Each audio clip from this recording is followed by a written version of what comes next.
Hi there, this is Parita welcoming you all to World Panchayat. Today in Panchayat, we are going to dig dive into the world of ADHD. What does ADHD look like? What are the behaviors? What can adults do with the children who are dealing with ADHD? How can you be the support? How can you help? But before we start our Panchayat on ADHD, I would ask you to press the like if you really like the video. Do share it with your friends and family. Subscribe and don't forget to add your comment below. If you have any questions or any suggestions, please feel free to ask. And let's begin our panchayat in the world of ADHD. Children with ADHD. Attention deficit hyperactivity disorder. What does ADHD look like? What does it mean? Normally, children are often seen running here and there. Teachers normally complain they don't sit at one place, they are jumping here and there, they are not content. And these are some very common problems when it comes to ADHD. But then the question says that what is it? It is something that we are over pathologizing. Is it something that means kids being kids? Oh, you're thinking so much. What is it? क्या हम ज़्यादा सोच रहे हैं? क्या हम over पैथोलाइज कर रहे हैं? Is it कि बच्चे तो ऐसे ही होते हैं, तो why are we telling them they are having ADHD? So today we will take a peek in what is ADHD. Is it normal or it is pathological? So if normally you see that children are not paying attention with the things that they have no interest in, and they are being distracted here and there, it's fine. When does it becomes a problem? It becomes a problem when they started getting negatively impacted because of this behavior. Now, ADHD is ADHD people who are dealing, children especially who are dealing with ADHD, have this one thought in their mind: am I interested? So, if they are interested, what you will see is that they are full on, like you can never make up that this child is having any problem. It's an interest-based nervous system. When to start diagnosing? So normally it says कि till 8 years of an age +1. तो अगर 5 साल का है, if the child is 5 years old, +1, that is 6. And children can pay attention to that much time. Minimum 6 minutes. अगर 5 year का बच्चा है तो minimum 6 minutes तक attention दे सकता है. अगर 8 year का बच्चा है तो minimum 9 minutes तक attention दे सकता है.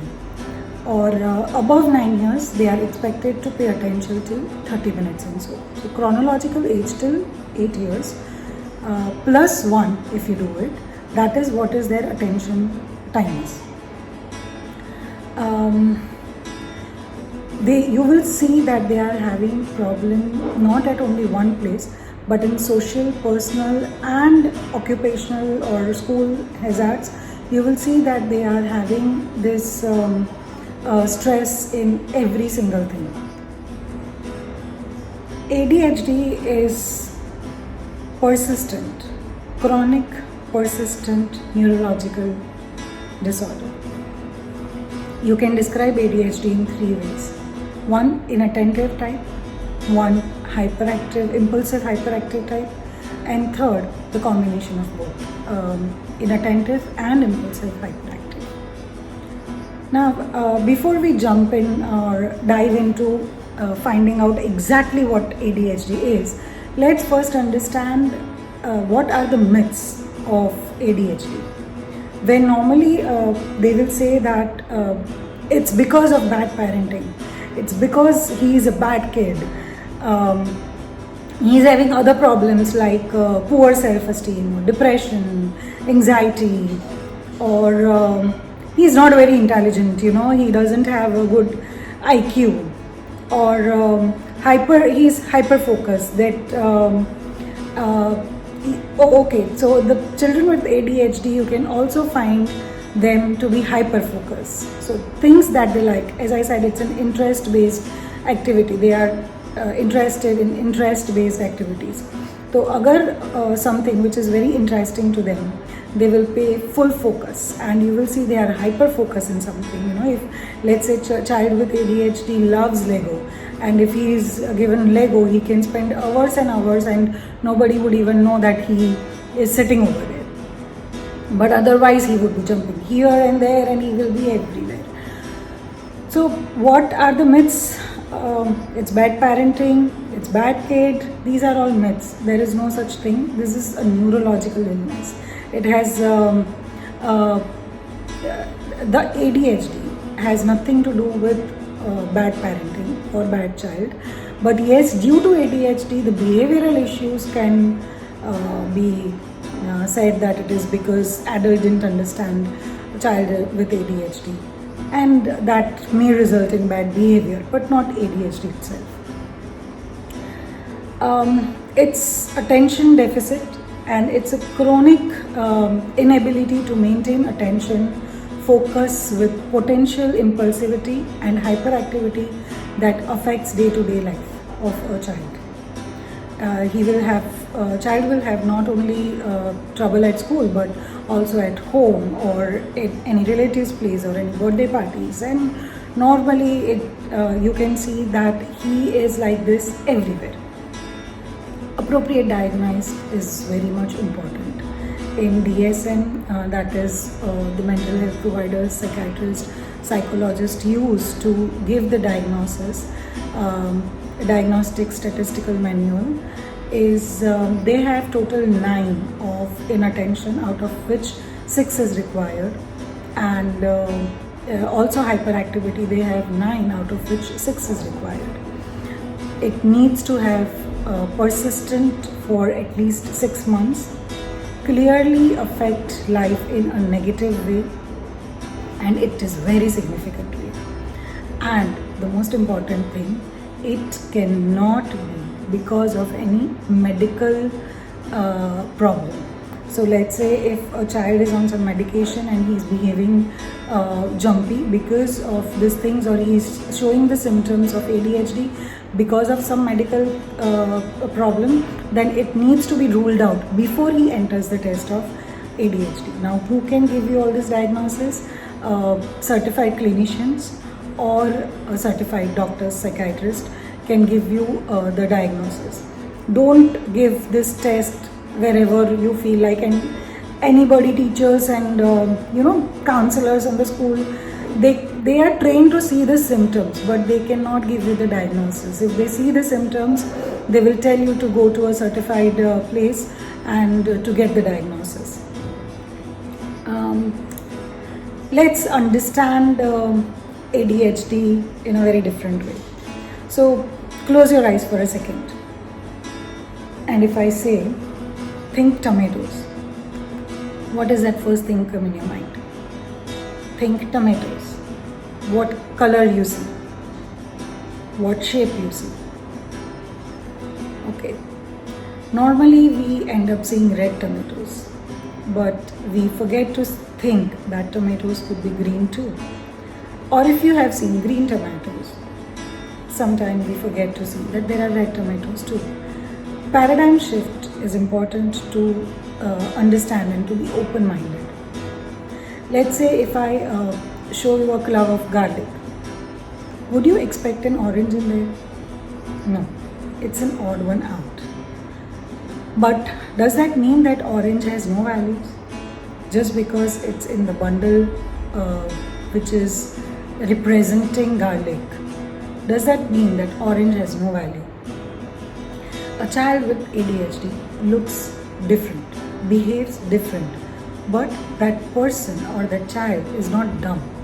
His IQs cannot be understand because he has ADHD and there is low IQ, and there is no such thing. It's just that they need a different evaluation pattern which is there in the society or in the school system. They need to be evaluated differently. If you evaluate them with the other children, that everybody can sit, but so and so child cannot sit, then it won't work. You need to know that that child will have different strengths and different challenges in his life. How to diagnose? So to give any diagnosis, normally what doctors do is they rule out first thing. So is this child behaving like this? Normally behavior is a learned thing. Behavior is not in DNA. It's something that a person learns from the environment. What is his reason for this attention or inattention? So three things you need to see. Whether a child wants an escape from something, from a place or from a person, or is it the child is interested in something tangible, that is like toy or something, like he's wanting a toy and he is all acting jumpy that my parents will give me this colors or this car or whatever I am seeking if I behave like this. Or is there any sensory issues? Sensory issues are the issues triggered by our senses. So I don't like the smell and I'm not going to stay here. Or I saw a dark thing and I'll just run away. And sometimes it's environmental. Is this a reason for inattention? If these three are not the reason for inattention, then we can go into the further diagnosis. There can be the comorbid disorders also. Comorbid means along with ADHD, they can also show the symptoms of co-occurring disorders that are like dyslexia or processing issues, mathematical disabilities, maybe tics or Tourette's, which are mostly part of OCDs. They may have SLDs, that is learning disabilities, specific learning disabilities, or anxieties. So these are some common comorbids that we see with children dealing with ADHD. Medication. What to do with the medication? In India, normally we don't go for so much of medications, but when children are totally jumpy and they are not sitting at one place and they are becoming very hyper, what happens is that doctors do give them some stimulants, and you have to be very careful that it's a collaborative treatment with doctor, therapy, school teachers and adults, whoever are giving care to the child. Only medications are not a very good idea. They will just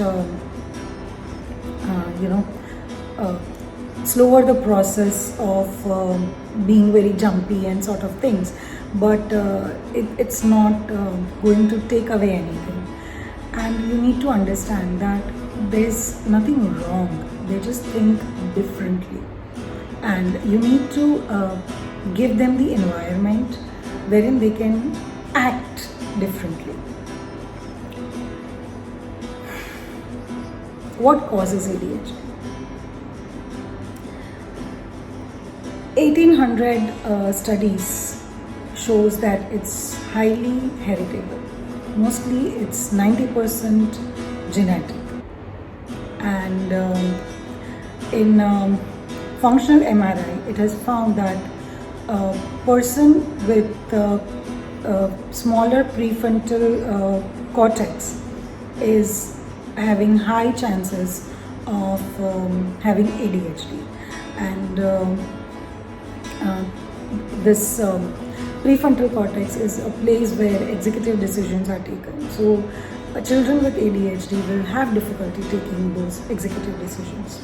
There could be also low dopamine. Other causes can be this high toxic environment, that may be BPA or Teflon, non-sticks cookwares, and these are all, this may be part of the ADHD also, if not genetic. Adult ADHD syndromes are also possible, and 1/3 of the children, you can say, can be diagnosed in the adulthood and not in the childhood. What are the risk factors? So, the causes of ADHD is if a pregnant woman is having a smoke or wine or drinks and the tobaccos or any intoxicants, there is a chance of child to have the ADHD like symptoms. Low birth weight of a child can also cause, or one of the risk factor to for a child to have an ADHD. So in ADHD, what is the behavioral world of ADHD look like? They are jumpy, yes, but you can also see that they are isolated. Some of them you may find isolated.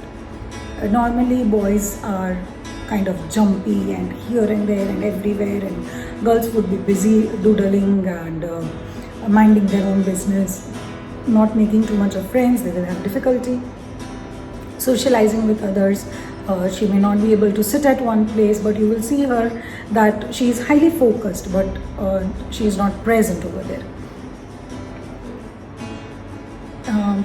Teachers and school needs to pay attention because it is very disruptive in the class, and teachers will be probably the first one to find out this kind of symptoms, mostly, not necessarily, but mostly.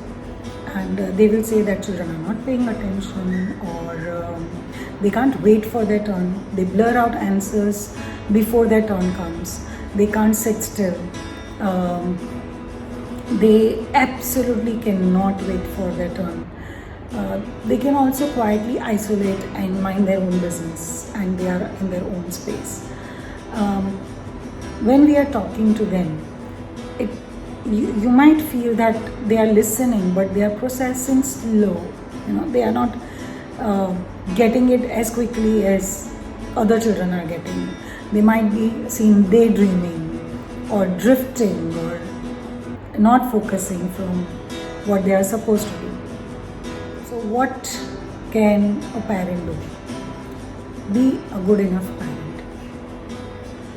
Don't go helicopter hovering on them, or just try not to give them the triggers, and you yourself don't get triggered when all these things is happening. Normally it's they say that it's 90% the chances are that it can be genetic, so it's quite a high chances that you yourself have lots of anxiety, and then if child is also having anxiety, it's too much confusion in the house.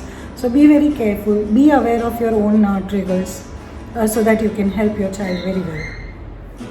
ADHD specifically inattentive ADHD would need 6 out of 9 criteria from the DSM manual. You will see a child will fail to pay attention in the environment. You will see child is very forgetful, keep on losing things here and there. It takes time for them to process what has been told to them. They are easily distracted. They might be fidgeting all the time, and they are sitting, but they are just moving here and there, and they are constantly a leg is shaking, or hand is moving, or they are getting up off the seats, and they have difficulty organizing their things. Those were the most of the characteristics you will see in inattentive kind of a child. Impulsive behaviors are when you will see they are driven by their motor. They cannot sit still. Blurt out answers before their turn comes. They will not wait for their turn. Waiting for their turn is extremely difficult for them. Test. Accurate tests are very important to get the correct diagnosis. ADHD can also be misdiagnosed with depression or OCD, not OCD exactly, but ODDs, that is oppositional defiance disorder. And it can be confusing, so one needs to be very clear of what are the tests. One can go for functional MRI, but functional MRI cannot be the diagnosis of ADHD. For that, 3 or 4 important tests which I know, which are very famous, is one is BASC questionnaire, another one is Vanderbilt rating scale, then Corner scale, and functional MRI. But as I said, functional MRI cannot be the diagnosis of anything. Vanderbilt, I guess, is being commonly used by the doctors. I would not suggest going in for the computer testing and the tests that computers have, and don't try to quick fix the problem, because it's not a problem if you see in one way. It's just that they need a different environment to present themselves. What can an adult do to help child with ADHD? Know that children dealing with ADHD needs extra challenge. Don't engage in every argument they invite you to. They will get into arguments with you. They will throw behavior tantrums. Don't argue back. Maintain your structure, maintain your calmness, and see where adults can support. Avoid unhealthy ways, like thinking that you will discipline the child, because there is not a disciplinary, it's not a disciplinary issue. So don't go on trying to discipline this child, because if you will not understand the child, he may enter into the defiance, and there will be a different issue. So know what are the need of this children who are dealing with ADHD. Be careful with judgment, criticism. Don't shame them for not able to sit at one place. No, don't say कि एक जगह पे बैठ नहीं सकता है, वो देख कितना अच्छे से बैठी है. Don't start comparing. It's not going to be of any use. Break the task for them into smaller activities. So for an example, if you want them to do any reading, try to give them short things. You know that their attention span is not so much, so don't give them tasks wherein they need lots of attention. Give them smaller tasks. Allow them to go do their motor activities and then come back to you. Find some creative ways to help your child. And remember, children with ADHD have difficulty understanding reward and consequences. So it is where it is required to have a structure and have some routine and the schedule which is set up. At the same time, when you will have this reward and consequences kind of a structure, child will have difficulty, but you still continue doing with them. But remember that child will have difficulty understanding that. Learn about ADHD. Advocate about ADHD. Get involved with the school system. Go ask them questions. Ask them to help your child. Ask them, get into this common treatment platform wherein you, the school counselor, your child, everybody is working to help the child. Involve in the school system. Let them know that your child is dealing with it. There is no don't try to put sheets on it, because it's not an illness. It's a neurological thing, and he's dealing with it. Then he is dealing with it. The more you try to hide, the more you want him to behave in a way that he is not designed to behave. So don't give those challenges which normally everybody gives. Build confidence. Avoid critical stuff and judgment. That is something which is extremely important. Structured rules, feedback, consequences and reward. As I said, remember at that time that they have difficulty understanding reward and consequences. So you have to be very careful when you play with this thing. Remind yourself, the child is not stupid. just that his or her mind works differently, and it's need to have a different evaluation pattern in order for them to exceed the expectations. Meds are there available. It can also has their side effects, but that again only a psychiatrist will be able to discuss with you. In teenagers, there will be erratic mood swings. They will show lots of rebelliousness, again identity issues. Now these are also the symptoms of teenager being a teenager. How can you differentiate? Remember, when it starts negatively impacting your life, then it's a time to get the diagnosis. Also, remember that the child's personality is built with tiny inputs. Make sure that you don't label the personality. Make sure you don't build the personality by your judgments or by your sarcasm. Truly be empathetic to a child. He will need it. Adult ADHD looks different than children ADHD, and it's mostly resembled to the depression symptoms. Again, if you think all this thing, it's better to go, and it's a huge spectrum, and it takes lots of time for even doctors to come out with a diagnosis. So it's not that the tick list and then it's done. Yes, for children there are tests available, but for adults it may take time. Every 5% of the child is seen having this ADHD, out of which in adulthood they have found that only 2.5% of adults have ADHD. So the good news is that the recovery ratio is 50% and one can come out of it. And to that, I guess everybody together can make a difference. Thank you for being with me in today's Panchayat and knowing more about ADHD. I hope this is valuable enough for you, and you can help yourself and your child and your neighbors, whoever is dealing here with ADHD, more effectively, and we make better world for them. Thank you. This is Paritha signing off. Stay healthy, stay educated, stay aware. Bye-bye. To schedule your appointment, call us at 9712 or email us at worldpanchayat@gmail.com. Don't forget to like, subscribe, and comment down below. Be sure to share this video with your family and friends.